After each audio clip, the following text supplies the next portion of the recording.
Convaincu que les étudiants RH qu'on prépare au Master 1 ou Master 2, demain seront les ambassadeurs du digital learning en entreprise. Le sujet en lui-même du digital learning est un sujet extrêmement stratégique.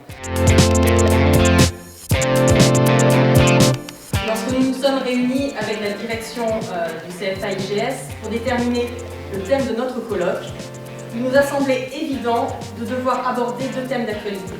La digitalisation qui transforme en profondeur nos entreprises et la réforme de la formation professionnelle qui impacte nos pratiques RH. La réforme aujourd'hui s'applique au DRH dans le cadre de l'année 2015. C'est un des enjeux principaux pour les DRH en 2015.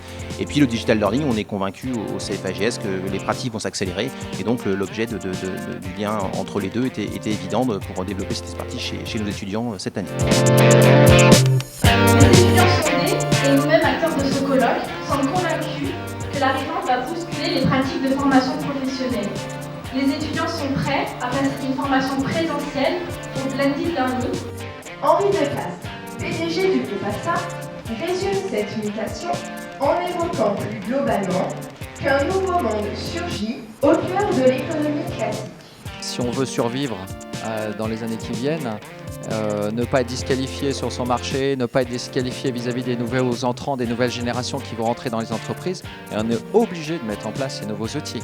Que ça soit encore une fois pour ne pas être disqualifié vis-à-vis des jeunes qui vont vouloir travailler avec les outils qui sont nés dans la sphère privée, donc il faut savoir leur donner ces outils dans l'entreprise et ainsi les motiver, les garder motivés dans notre entreprise.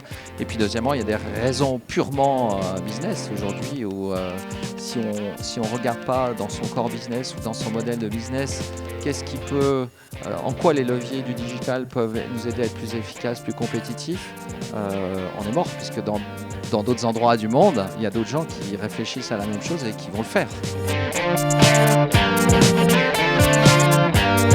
C'est important parce que dans le contexte de la réforme, ça veut dire qu'aujourd'hui, plus de la moitié de l'effort de formation est collecté et mutualisé.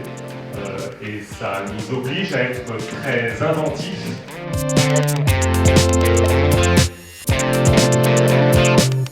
Alors, quand on le regarde un peu plus près, pour ce qui concerne le FAFI, c'est 1500 organismes de formation et c'est 150 CFA qui sont concernés par cette réforme.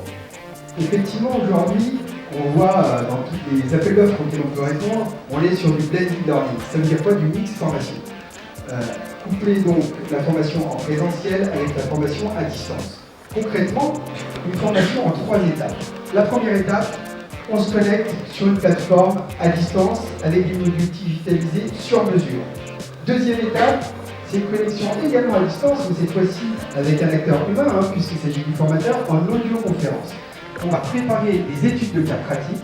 On va retrouver donc en l'étape 3 le présentiel qui est fondamental pour les pratiques, les retours de pratiques d'expérience, les partages avec les pairs et également le retour du formateur.